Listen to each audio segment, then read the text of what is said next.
uh, there are some things about that become easier under AMD's design. Hmm. In terms of power consumption, I don't actually think there's going to be a big difference. The way Intel and everyone else designs their units, if you're not using them, you're going to shut them off. So I don't think that's an issue. I think die space, there is likely to be a difference, right? And it could be, I don't know, anywhere from half a millimeter squared to a millimeter squared per core. Um, and actually, so I was at ISSCC this week, Right. which is the International Solid State Circuits Conference. And there was a presentation from the Zen team talking about Yeah. the fact that their core is smaller than um, Skylake. And certainly the smaller vector unit is part of that. Oops.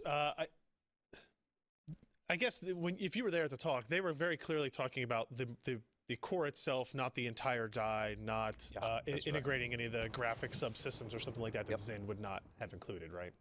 Okay. That's right. It was just a statement about let's look at 4 Skylake cores, 8 MB of L3 cache with the ring, on Intel side, Right. and let's just compare the die area there to the CCX is, I think, what they call it, the core compute complex.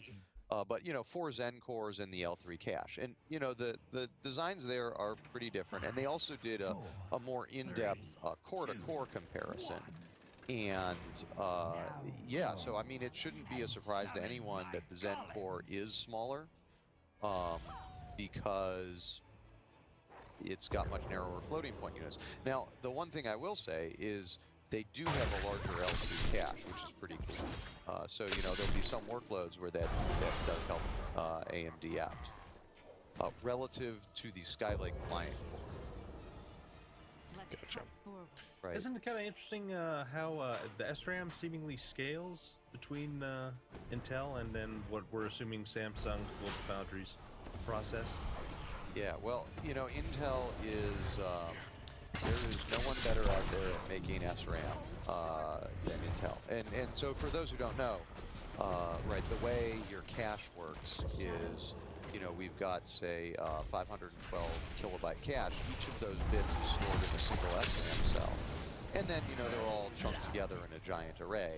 And then, when I go through, I'll say, oh, give me 64 bytes and let's shuffle that over there. So the SRAM is the basis of your cache. And yeah, Intel's SRAM is amazingly dense. But it could also be, there's sort of a trade-off here of what voltage do I want to run at, and therefore how much power do I burn versus the size. And so, AMD and Intel are making different choices here, and part of that is informed by Intel's, Intel has been better manufacturing, and there's no real question about that. And so they have these incredibly dense, incredibly high-performance SRAMs. And you see AMD taking some interesting measures to get some advantages there. Good Right? I think SenseMI, I guess, is the sort of the marketing name, but that is a set of technologies that AMD's developed, and I think we first saw that actually in the Polaris architecture. Sort of some predecessors of this to tune the hardware to take advantage of the dynamic conditions, just like the various facets of Intel's Turbo Boost. Yeah, indeed. Moving on to another question. Do you think it's more beneficial in terms of overall design and efficacy to go kind of AMD's way in that, like, take for example their integer execution. I mean, you've got a couple of address generating, then you've got a couple of the ALUs, I believe. Compare and contrast that versus having something that is like 4 pipes that can do all of those things, rather than the two kind of mix and match. Yeah. So actually the differences between the integer pipelines are not quite as profound. Good idea. So it's more about the way things are organized. So just to back up, Skylake has 3 address generation units. So when I want to do a load or a store, the first thing that happens is I got to go through, and because it's x86, the address calculations can actually be kind of nasty. So I have a special unit that just does that address calculation. But then importantly, it also is going to do the virtual to physical address translation. And you mentioned the TLB earlier. That's the point of that particular structure. And then I have to go and check, hey, is there another load or store in flight with the same address? Because if someone just wrote to this, then I don't want to check the cache. I want to grab it from that prior operation. So there's a whole bunch of bookkeeping that goes on. And so one of the ways that AMD has the smaller core is they only have 2 address generation units. And,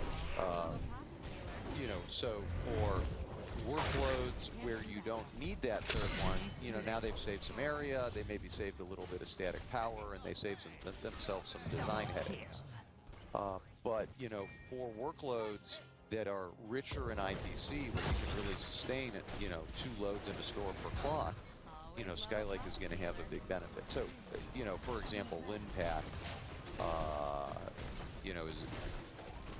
is one of those areas. In scientific computing, you're oftentimes not limited by the calculation part. You're really limited by moving the data around. And so having 2 loads in a store in Skylake will be an advantage over the 2 AGUs in Zen. But, again, going back to what's AMD's goal here, it's not to beat Intel head on. It was a conscious choice to say, hey, we're only going to put 2 of these guys down because we think it's going to save us area and we think it'll allow us to clock better. And on many workloads, we may not see a difference. Well, kind so of that's moving sort of the bet there, going right? back to. Oh, sorry. No, go ahead. Just looking at their diagrams and talking to the engineers, do you feel that Zen is going to possibly still be a little front-end limited, or do you think bottlenecks are going to be elsewhere in the architecture, such as addressing caches, cache performance, or is everything fairly well balanced? What do you think they said? It looks to me like a pretty well-balanced design.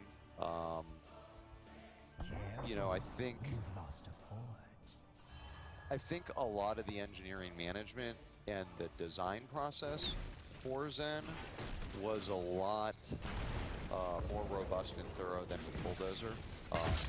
So some of the high-level decisions that were made in Bulldozer, I flat out think were bad decisions, like using a write-through L1 data cache. And I don't know how thoroughly those were explored at the time. And there were also some personnel changes involved that I don't want to get too into the weeds on. But I think with Zen, it's a really well-balanced architecture from what I can see. And, I think ultimately the question is, well, right, where are the bottlenecks? I think we can look at Skylake and as a comparison and say, yeah, they could get another address generation unit. That's something that they could certainly consider. Like Intel, they have a decoded UOP cache, and that really helps out on the front end.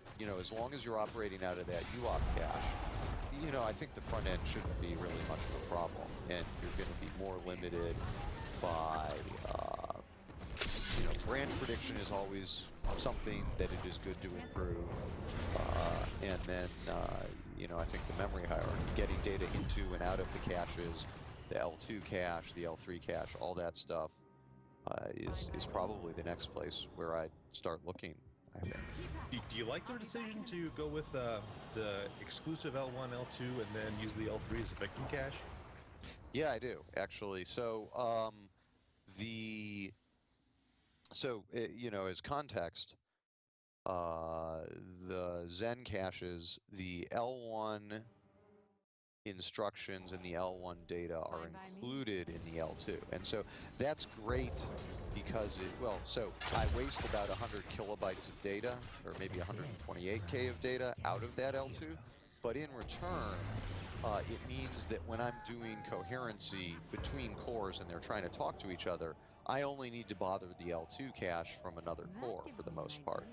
And the L1 data cache is just in such a performance critical area that having Snoops hit it from other cores is super expensive and really bad news. So I think it's great that the L2 is going to be able to absorb a lot of that core-to-core traffic. And, you know, honestly, making the L3 a victim cache seems like a pretty reasonable thing to do. You know, Do you there want to are explain some... what a victim cache is? Or... Oh, Yeah, I yeah, absolutely, right. So, in a victim cache, the only way that a line gets into the L3 is if first I read it into my L2. And then eventually I'm going and reading some other stuff, and I have to evict that line from the L2, and then it gets stuck into the L3 in case I want it again. In contrast, on the Skylight client core, the L3 cache is inclusive, and that's an 8 megabyte cache, and that includes all the L1s and the L2. And so that is actually very advantageous in a slightly different way. One is that when I shut cores down, all I need to do is take the dirty data and stick it in the L3, and there's no memory traffic. Right, so shutting down a core can become quicker as a result of this. That's one. Two is for coherency, all I need to do is check in the L3 cache, and if a line isn't there, then I know it's not in any core on the chip. So, you know, these are different implementation choices, and I think ultimately we'll have to wait for benchmarks and some really specific directed testing to see which one works better. And the other point I'd make is that what works best for client doesn't necessarily work best for server. Right, and so, you know, it's very workload specific, and I think perhaps the best illustration of that is that the way that the coherency works in Knight's Landing, right, which is Intel's, you know, massively multi-core, supercomputer-oriented, GPU alternative, is very, very different than, a Core i7 or a Xeon E5. And again, it's just a reflection of, well, what are you really doing with this? And so I think it'll be very interesting to see where it is that Zen's cache hierarchy excels relative to Intel, and where it looks a little bit worse. It has larger L2 caches, so that's great. But, you know, there could be challenges in other areas, and we'll just have to wait and see. I know one of the other questions that Josh had in here that I'm really interested to know your thoughts on is a question about how AMD is achieving these low TDPs compared to estimated comparable performance parts from Intel, in particular like Broadwell E, where they look similar in functionality and performance, but AMD, as you know, if the leaks turn out to be correct, which at this point in this late in the game they probably are, they're going to have an 8-core 16-thread part at 65 watts, even if it's a couple of hundred megahertz lower than their flagships. Right. Yeah, well, so I think there's two things going on here. One is, as we know, like Broadwell E, that's really a server chip. So there are some choices that are made in there that do burn more power, and they provide much more performance when you have like high throughput applications. And I think one of the issues is, as always, what is the workload doing? And for consumers, oftentimes, fewer cores, fewer threads, more cache, more clock speed is a better trade-off. So I think it's going to be really interesting to see how that works. But I think the power and performance benefits, well, really the power benefits that AMD is showing off are pretty darn impressive. The performance, right? I think you and I were both there in San Francisco when they first showed Naples and some Zen stuff. When Lisa Su was there, and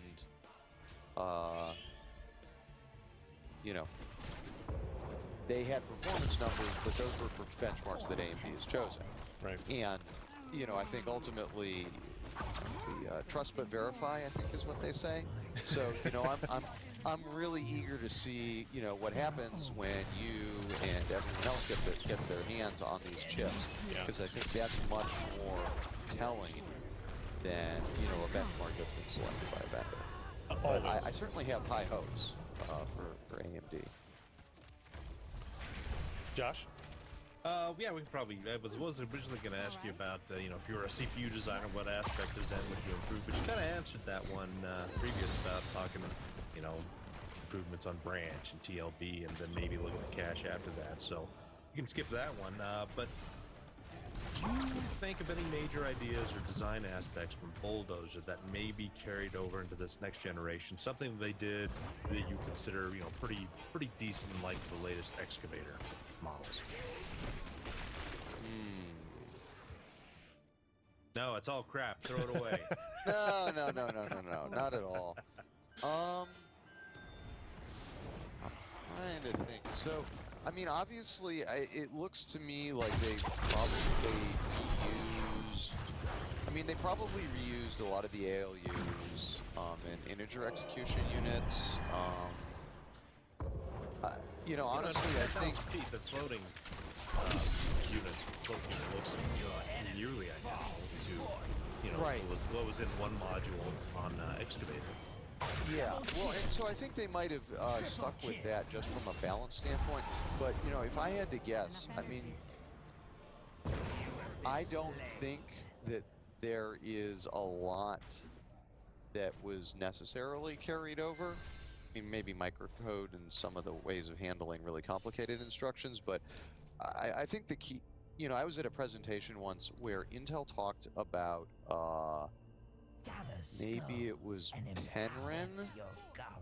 It was one of the talks where, it's supposed to be just a shrink, right? And so we're all told, oh, it's just a shrink. There's no real microarch chain at all. Like it's really just the same core. Right. And one of Intel's engineers got up there and said, actually, you might think this is the same, but we had to change 60 to 70% of the design just to a new process and take advantage of it.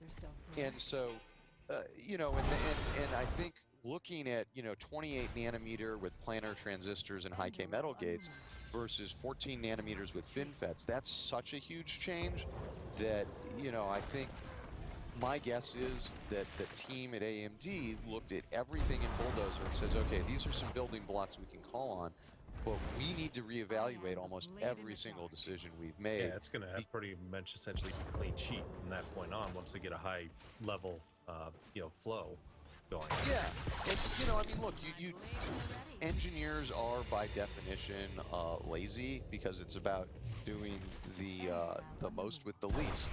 And so where they have perfectly functional pieces of Bulldozer or Excavator and Steamroller, they're going to continue to use those. So like, the dynamic voltage and frequency scaling system that's in Zen, that is an evolution of an enhanced version of what is in the CPU side from Steamroller and Excavator. And that's also shared with the GPU guys, right? And I think one of the things that we're seeing at AMD is, there's more convergence on how do we look at the SoC as a collection of different building blocks, whether that's video encode, video decode, GPU, CPU, in a really unified and holistic way. And so I'm sure they drew on a bunch of that stuff as well. I'm looking through the rest of our notes here, and one of the I want to end on a couple of interesting things. One, since the split of AMD into its processor division, away from the manufacturing side, I've always been very curious when that would actually start to affect them in any kind of significant way. Do you think the separation of the design side from the process side with Zen has had any kind of disadvantage or even potentially advantage on the architectural design itself? So basically he's asking, should real men have that? Exactly. So the truth is, owning the fab makes life a heck of a lot easier. And there's some things that you can't do unless you have tight control over the fab. And it's not that it's impossible for AMD, it's just it takes them a bit longer to get around to it, and you know, their fab partners may not be willing to handle it.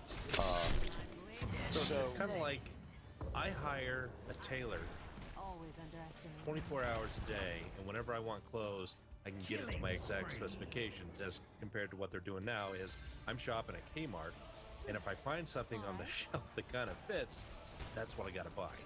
Well, that's sort of true, except I think you've got the relationship backwards for Intel. When you're at Intel and you're a designer, you do not tell the fab people what to do. The fab people will tell you what you can and cannot do. So, no, and I mean, this is really true. Like, you know, some of these talks, they had, like, analog circuit designers, like the guys who work on, like, PCI Express and clocking circuits, talking about, you know, it's really hard to work in a cutting-edge, like super cutting edge process that's optimized for digital, and it's true. So I think so to answer your question a little bit more directly, The shadows. AMD has spent a lot of time evolving to be in a comfortable fabless state, and you know, we saw that with 28 nanometer high K metal gate. They moved away from silicon on insulator, which does give a slight performance advantage, and they were able to keep their frequency the same. So like that took some serious circuit design effort and buckling down to make that happen. And I think when I was at the Zen talk at ISSCC, there was a lot of emphasis on how do we use design tools to automate things, how do we make a standard fab flow really work for us. And so AMD has invested a lot of effort into that area, but at the